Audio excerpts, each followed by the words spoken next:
Hello everyone, I am Arpita. Welcome to room to geography. तो आज से हम स्टार्ट कर रहे हैं question and answer on environmental geography.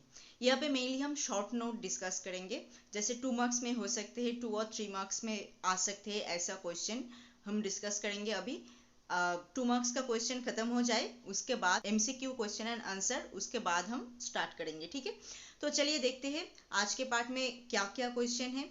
तो मैं एवरी सेट में, आज का जो है सेट 1 है, एवरी सेट में हम 10 करके क्वेश्चन, मतलब 10 क्वेश्चन एंड आंसर हम डिस्कस करेंगे। ठीक है, तो आज के 10 क्वेश्चन एंड आंसर क्या क्या है, चलिए देखते हैं।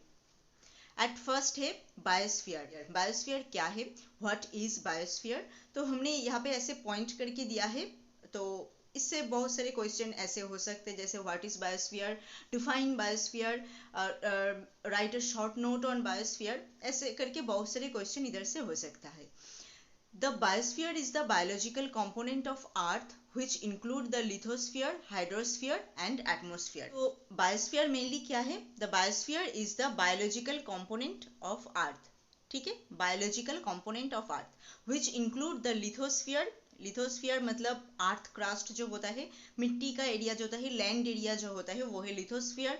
हाइड्रोस्फीयर मतलब क्या है, वाटर रिसोर्स जो है वो हाइड्रोस्फीयर के अंदर है। एंड एटमोस्फियर मतलब हमारे जो एटमॉस्फेयर है, चारों तरफ क्लाइमेट, वेदर, ये सब जो है, विंड है, सनलाइट है, ये सब जो है, ये सब एटमॉस्फेयर के अंदर है। टेम्परेचर, रेनफॉल, ये सब। तो बायोस्फीयर ये सभी चीज को लेके बना है एक biosphere.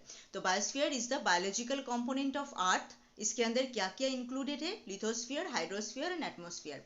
Biosphere include all living organism on earth together with the dead organic matter produced by them. तो बायोस्फीयर मेनली क्या है, all living organism on earth, मतलब अर्थ के ऊपर जो सब लिविंग ऑर्गेनिज्म है, जो जिंदा जो ऑर्गेनिज्म है वो सब, एंड उसके साथ dead organic matter produced by them. And वो सब लोग जब जो ऑर्गेनिज्म है, लिविंग ऑर्गेनिज्म है, वो जब मर जाते हैं तब जाके वो जो डेड ऑर्गेनिक मैटर बन जाता है एंड मिट्टी के साथ मिल जाता है, वो सबको एक साथ मिला के है बायोस्फीयर। मतलब लिविंग, नॉन लिविंग, डेड, सब एक साथ मिलके है biosphere. Biosphere is absent at extreme of the north and south pole. तो बायोस्फीयर मेनली जो extreme north and south pole है, जहाँ पे जिस जगह पे बिल्कुल बर्फ से ढका है, जहाँ पे लोग नहीं रह सकते हैं, लिविंग ऑर्गेनिज्म उस जगह पे नहीं है, तो उस जगह पे बायोस्फीयर एब्सेंट है। द हाइस्ट माउंटेन, उस जगह पे भी सेम। द डीपेस्ट ओशन, वहाँ पे भी सेम, वहाँ पे कोई लोग नहीं रह सकता है, कोई लिविंग ऑर्गेनिज्म, डेड ऑर्गेनिज्म कोई भी नहीं रह सकता है। Because of this condition this area do not support life. तो इसकी वजह से यहाँ पे कोई लाइफ सपोर्ट यहाँ पे नहीं होता है। Occasionally spores of fungi and bacteria do occur at great height beyond 8000 metre. तो फंगी हम देख सकते हैं, ऑकेशनली दिख जाता है, मतलब बहुत ज़्यादा नहीं रहता है। 8000 मीटर हाइट में अब फंगी, बैक्टीरिया, ये सब देख पाओगे। But they are metabolically inactive, represent only dormant life. मतलब वो मेटाबॉलिज्म वगैरह उसके अंदर नहीं होता है, सिर्फ डोरमेंट लाइफ वो लीड करता है। तो इमेज में अगर आप देखोगे, ये है एटमॉस्फेयर, मतलब पूरा जो सभी जो चीज़ है सब मिला के एक साथ है एटमॉस्फेयर। तो ये है लिथोस्फीयर, लैंड का एरिया, ये है एटमॉस्फेयर जो है एयर का एरिया, एंड ये है हाइड्रोस्फीयर, पानी का जो एरिया, सभी को एक साथ मिला के ये है लिविंग ऑर्गेनिज्म, ये सारे के सारे, जैसे एलिफेंट, जिराफ। ठीक है, यहाँ पे मिट्टी के अंदर है, ये है नॉन लिविंग ऑर्गेनिज्म, ये है। तो सभी मिला के एक साथ है बायोस्फीयर। तो बायोस्फीयर में मेनली हमने क्या देखा, ये लिथोस्फीयर, हाइड्रोस्फीयर, एटमॉस्फेयर, सभी को मिला के एक साथ है बायोस्फीयर। उनके साथ साथ all living organism, all dead organic matter, सभी एक साथ मिलके है बायोस्फीयर। ठीक है, आपको समझ में आया बायोस्फीयर क्या है। नेक्स्ट आते हैं हम हैबिटेट। हैबिटेट क्या है, habitat is the physical environment in which an organism lives. तो ऑर्गेनिज्म जहाँ पे रहता है, जो उनका एड्रेस है, एड्रेस ऑफ एन ऑर्गेनिज्म, जहाँ पे वो रहता है, वो एनवायरनमेंट है हैबिटेट। मतलब कोई एक ऑर्गेनिज्म का एड्रेस जो है वो है habitat. Many habitat makes up the environment. ऐसे करके बहुत सारे हैबिटेट एक साथ मिला के एक एनवायरनमेंट बनता है। क्योंकि हमारे इन्वायरमेंट में बहुत सारे हैबिटेट एक साथ मिलके है। A single habitat may be common for more than one organism which have similar requirement. तो बहुत सारे ऑर्गेनिज्म एक साथ मिलके एक हैबिटेट में रह सकता है अगर उनका रिक्वायरमेंट जो है वो सेम होता है तो मतलब क्या है, एक हैबिटेट बहुत सारे ऑर्गेनिज्म का एड्रेस हो सकता है अगर उसका रिक्वायरमेंट सेम होता है। तो मतलब उस हैबिटेट में जो जो मिलता है लिविंग ऑर्गेनिज्म का रिक्वायरमेंट फुलफिल कर पाता है, तब जाके वो उस लिविंग ऑर्गेनिज्म का हैबिटेट होगा। For example a single aquatic habitat मतलब क्या है, पानी का जो हैबिटेट है, मतलब पानी के अंदर जो जो रहता है। Support fish, frog, cab, phytoplankton and many other. तो एक एक्वाटिक हैबिटेट में हम क्या देखते हैं, फिश भी देखते हैं, फ्रॉग भी देखते हैं, क्रैब भी देखते हैं, फाइटोप्लैंक्टन भी देखते हैं। तो ये सभी चीज को लेके एक साथ एक्वाटिक हैबिटेट बनता है। तो इन सब का रिक्वायरमेंट सेम है, इसलिए ये एक ही हैबिटेट में इतने सारे ऑर्गेनिज्म यहाँ पे रहता है। अगर टाइप्स ऑफ हैबिटेट में अगर आप देखोगे, कोस्टल एरिया में कुछ अलग हैबिटेट है, क्योंकि कोस्टल एरिया सी के साइड का एरिया है, वहाँ पे लैंड में सैलिनिटी ज़्यादा है, तो वो सब सहन करके रह पाता है। ऐसा जो ऑर्गेनिज्म है वो उस जगह पे रहेगा। उसके बाद फ्रेश वाटर का जो कैरेक्टरिस्टिक्स है उनको सहन करके रह पाएगा, ऐसा लिविंग ऑर्गेनिज्म यहाँ पे रहता है। डेजर्ट एरिया में भी सेम, डेजर्ट एरिया में तो सब लोग सब कुछ तो वहाँ पे नहीं रह पाता है, जैसे कैक्टस होता है, अगर हम लोग वहाँ पे जाके रहने लग जाए तो हम वहाँ पे नहीं रह पाएंगे। पोलर एरिया में भी सेम, सभी लोग वहाँ पे नहीं रह पाता है। पोलर बियर ये सब वहाँ पे रहता है क्योंकि वो उस जगह से हैबिचुएटेड है, उस जगह पे जो जो चीज़ मिलता है वो इसका नीड जो है वो फुलफिल कर पाता है, इसलिए वो वहाँ पे रहता है। अर्बन एरिया में कुछ अलग, फॉरेस्ट एरिया में कुछ अलग। तो हैबिटेट मतलब क्या है, कोई एक लिविंग ऑर्गेनिज्म उसका जो जो रिक्वायरमेंट है वो कोई एक जगह जहाँ पे वो रहता है वो अगर फुलफिल कर पाता है तो वो जगह उसके लिए हैबिटेट है, मतलब उसका एड्रेस जो है वही है हैबिटेट। नेक्स्ट क्या है, नेक्स्ट है difference between habitat and environment. तो habitat always has life in it, obviously life के बिना हैबिटेट तो नहीं होगा। Environment does not necessarily have life in it, environment के अंदर अगर लाइफ भी नहीं होगा, सिर्फ एयर, एटमॉस्फेयर, लैंड, बायोस्फीयर ये सब होगा तब भी एनवायरनमेंट चल जाएगा। All habitats are environment, all environment are not habitat. Obviously सभी जो हैबिटेट है वो एनवायरमेंट का ही पार्ट है, बट एनवायरमेंट का सभी जो पार्ट है वो हैबिटेट का पार्ट नहीं है। जैसे एनवायरमेंट के अंदर एटमॉस्फेयर होता है, उसके अंदर एयर होता है, ये सब हैबिटेट का पार्ट नहीं है। Habitat is always a preference of one species. Obviously one species को प्रेफरेंस देता है क्योंकि कोई एक स्पीसीज का रिक्वायरमेंट जो एरिया फुलफिल कर पाता है वो उस जगह पे रहता है, इसलिए वन स्पीसीज को ये मेनली प्रेफरेंस देता है। And environment could be a preference of many species of many habitat. Obviously environment एक broad scale में है and habitat small scale में है। तो environment के अंदर बहुत सारे habitat एक साथ रहता है, बहुत सारे habitat रहता है, इसका मतलब यहाँ पे बहुत सारे living organism ये सब यहाँ पे रहता है। नेक्स्ट क्या है, habitat cannot govern the properties of a environment. Environment govern the properties of a habitat. Obviously habitat environment का properties नहीं हो सकता है, environment का एक प्रॉपर्टीज और कंपोनेंट ये है हैबिटेट। ठीक है, तो आपको समझ में आया हैबिटेट एंड एनवायरनमेंट का डिफरेंस क्या है, ये अलग से क्वेश्चन हो सकता है 2 मार्क्स में। नेक्स्ट क्या है, नेक्स्ट है ecosystem. Ecosystem this is a functional unit of nature.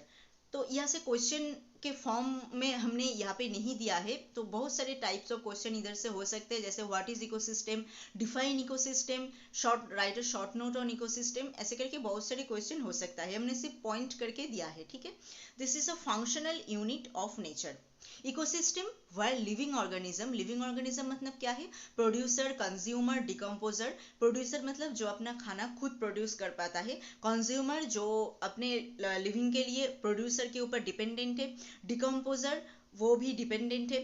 ठीक है, मतलब जो डिकम्पोज करता है डेड ऑर्गेनिक इन सब को। Interact among themselves and also with the surrounding physical environment. तो इकोसिस्टम मेनली क्या है, जो मतलब हमारे पूरे जो एनवायरनमेंट में जो लिविंग ऑर्गेनिज्म है वो एक दूसरे के साथ इंटरेक्ट करके रहता है, उनके सराउंड का मतलब उनके चारों तरफ का जो एनवायरनमेंट है उनके साथ भी एक साथ करके इंटरेक्ट करके समझौता करके रहता है, वो ही है ecosystem.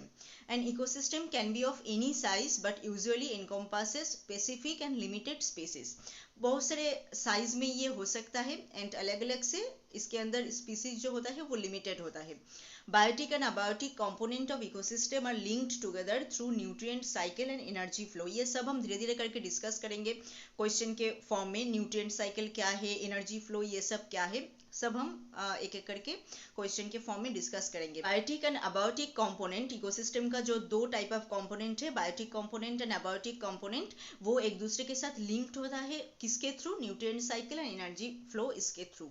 Everything that lives in an ecosystem is dependent on the other species. Obviously सभी लोग एक दूसरे के साथ मिलके इंटरेक्ट करके उनके चारों तरफ का जो एनवायरमेंट है उन सब के साथ इंटरेक्ट करके एक साथ करके रहता है, तो इसलिए सभी जो स्पीसीज है यहाँ पे एक दूसरे के ऊपर डिपेंडेंट है।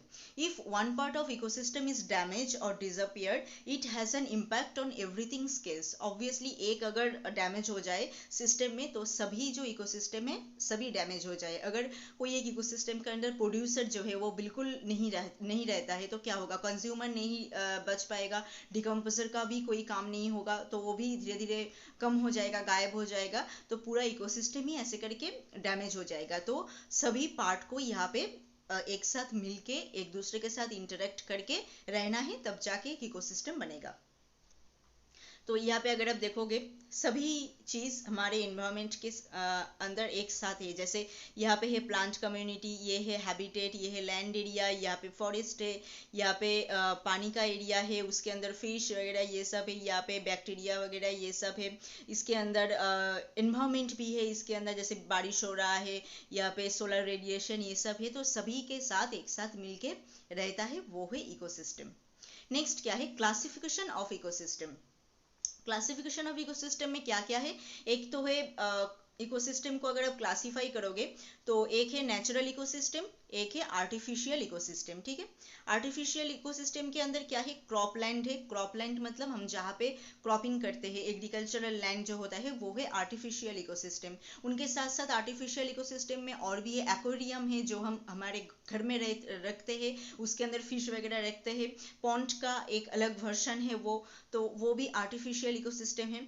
नेचुरल इकोसिस्टम के अंदर क्या है, एक है लैंड इकोसिस्टम, एक है एक्वाटिक इकोसिस्टम। ठीक है, ये है लैंड इकोसिस्टम मतलब टेरिस्टेरियल इकोसिस्टम। इसके अंदर क्या क्या है, फॉरेस्ट है, ग्रासलैंड है, डेजर्ट है, मतलब पूरा जो लैंड एरिया है वो है टेरिस्टेरियल और लैंड इकोसिस्टम के अंदर। एंड एक्वाटिक इकोसिस्टम के अंदर पूरा जो वाटर बॉडी है जैसे pond, lake, wetland, river, ocean सभी है एक्वाटिक जो इकोसिस्टम है उसके अंदर। तो लैंड इकोसिस्टम के अंदर एक है forest ecosystem, grassland ecosystem, desert ecosystem. Aquatic ecosystem के अंदर pond, ocean and estuaries ecosystem. ठीक है, तो इकोसिस्टम का क्लासिफिकेशन आपको समझ में आया। इकोसिस्टम एक तो है नेचुरल इकोसिस्टम, दूसरा है आर्टिफिशियल इकोसिस्टम। नेचुरल के अंदर लैंड और एक्वाटिक मतलब पानी का जो एरिया है, लैंड के अंदर forest, grassland, desert, aquatic ecosystem के अंदर pond, ocean and estuaries. Artificial के अंदर क्रॉपलैंड है, एक्वेरियम है, ये सब है आर्टिफिशियल के अंदर। तो यहाँ पे अगर आप देखोगे ये है लैंड इकोसिस्टम जो ग्रासलैंड इकोसिस्टम है, मतलब लैंड एरिया में जो जो रहता है एक साथ एक दूसरे के साथ इंटरेक्ट करके रहता है। जैसे यहाँ पे टाइगर है, स्नेक है, रैबिट है, पेड़ पौधे ये सब है। ठीक है, तो सभी एक साथ मिलके रहता है। ये है एक्वाटिक इकोसिस्टम, इसके अंदर phytoplankton, जूप्लैंक्टन, small fish, big fish सभी एक साथ मिलके रहता है। एंड ये है एक्वेरियम, ये है एक आर्टिफिशियल इकोसिस्टम जो हम घर में अलग से बनाते हैं, पॉन्ड का एक स्मॉल वर्जन। नेक्स्ट क्वेश्चन क्या है, कंपोनेंट ऑफ इकोसिस्टम। तो हमने इकोसिस्टम के डेफिनेशन में कहा यहाँ पे दो कंपोनेंट है, एक है अबायोटिक कंपोनेंट एंड और एक है बायोटिक कंपोनेंट। ठीक है, तो अबायोटिक कंपोनेंट क्या है, मतलब जिसके अंदर लाइफ नहीं है वो है अबायोटिक कंपोनेंट। एंड बायोटिक जिसके अंदर लाइफ है वो है बायोटिक। ठीक है, तो अबायोटिक में mainly the inorganic and non living part, जिसके अंदर लाइफ नहीं है, नॉन लिविंग पार्ट जैसे light, rainfall, temperature, atmosphere, altitude, atmosphere का पूरा जो एरिया है वो है अबायोटिक कंपोनेंट के अंदर। बायोटिक कंपोनेंट में क्या है, एक है प्राइमरी प्रोड्यूसर जो ऑटोट्रॉफ है, मतलब जो खुद का खाना जो खुद बना सकता है, और एक है कंज्यूमर जो heterotroph depend on primary producer, मतलब प्राइमरी प्रोड्यूसर के ऊपर जो डिपेंड है इसको हम दोनों ग्रुप में डिवाइड करते हैं, एक है मैक्रो कंज्यूमर और एक है माइक्रो कंज्यूमर। ठीक है, तो मैक्रो कंज्यूमर के अंदर क्या क्या है, एक है हार्बीवोर्स और primary consumer which feed mainly plant, herbivore मतलब जो प्लांट को फीड करता है। Secondary consumer mainly feed primary consumer जो है वुल्व्स, डॉग, स्नेक ये सब। कार्निवोर्स मतलब which feed both primary and secondary consumer, मतलब प्लांट एंड सेकेंडरी कंज्यूमर के अंदर ये सब जो एनिमल है सभी को एक साथ ये फीड करता है।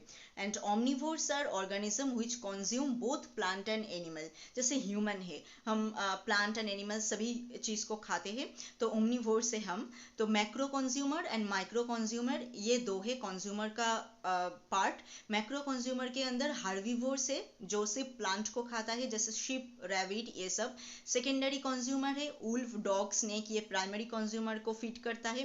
कार्निवोर्स जो है सेकेंडरी एंड प्राइमरी दोनों को ही फीड करता है। ओमनिवोर्स जो है वो प्लांट, एनिमल सभी को खाता है। नेक्स्ट है micro consumer. Micro consumer they are bacteria and fungi which obtain energy and nutrient from dead organic substance। dead organic जो मैटर होता है, मतलब डेड जो ऑर्गेनिज्म होता है, उनसे ये न्यूट्रिएंट वगैरह कलेक्ट करते हैं। तो बैक्टीरिया एंड फंगी ये जो है ये है microorganism. Earthworm are detritus feeder and help in the decomposition of organic matter are called detrivores। तो डिकम्पोजिशन में जो सब ऑर्गेनिक मैटर मतलब ऑर्गेनिक मैटर का, डेड ऑर्गेनिक मैटर का डिकम्पोजिशन में जो सब हेल्प करता है उसे हम डेट्रीवोर्स कहते हैं। जैसे एक है अर्थवर्म जो एज ए डेट्रीटस फीडर, मतलब ये डेड ऑर्गेनिक जो मटेरियल होता है ये सब खाता है ये अर्थवर्म, तो ये डिकम्पोजर का काम करता है। तो micro organism mainly bacteria, fungi, earthworm ये सब है माइक्रो ऑर्गेनिज्म जो डेड ऑर्गेनिक जो सब्सटेंस होता है उनसे न्यूट्रिएंट एंड एनर्जी लेते हैं और खाते हैं, उसे हम कहते हैं माइक्रो ऑर्गेनिज्म। तो यहाँ पे अगर चार्ट में अगर आप देखोगे तो कंपोनेंट मेनली एक है अबायोटिक कंपोनेंट हमने कहा और एक है बायोटिक कंपोनेंट। अबायोटिक कंपोनेंट के अंदर एक है क्लाइमेट का पार्ट, एक है एडोफिक पार्ट। तो क्लाइमेट के अंदर रेनफॉल, टेम्परेचर, लाइट, विंड ये सब है। एडोफिक के अंदर soil, mineral, topography, land area का ये जो पार्ट है ये सब है, ये सब अबायोटिक फैक्टर के अंदर है। बायोटिक फैक्टर में हमने क्या क्या देखा, एक है प्रोड्यूसर जो खुद का खाना खुद मतलब बना सकता है। कंज्यूमर जो खाने के लिए प्रोड्यूसर के ऊपर डिपेंडेंट है। डिकम्पोजर जो है डेड ऑर्गेनिक मैटर से न्यूट्रिएंट, एनर्जी ये सब कलेक्ट करते हैं। तो प्रोड्यूसर में मेनली ग्रीन प्लांट है प्रोड्यूसर के अंदर।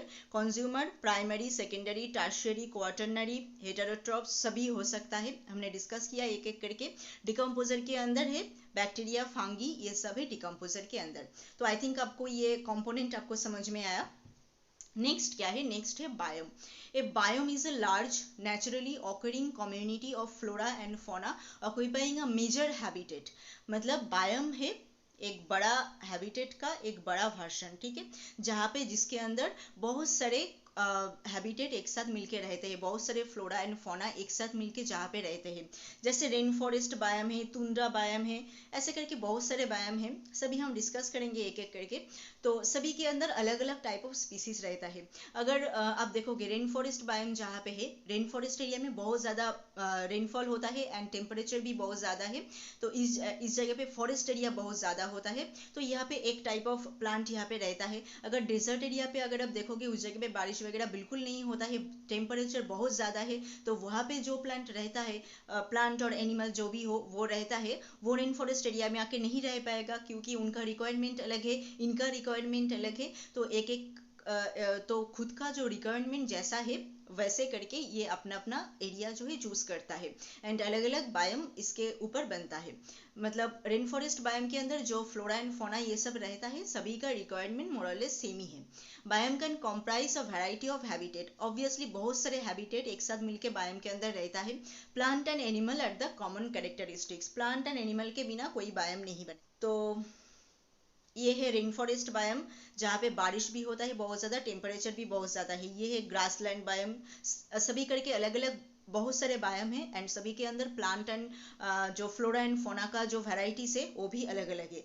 जैसे कॉनिफेरस बायोम आप देख के ही समझ पा रहे हो, सभी का कैरेक्टरिस्टिक अलग अलग है। डेजर्ट, तुंड्रा, डेसिडुअस फॉरेस्ट, शार्वलैंड, उसके बाद है मेरीन लैंड, रिवर लैंड, सभी में अलग अलग type of plant and animal रहता है एंड कैरेक्टरिस्टिक्स भी सभी का अलग अलग है।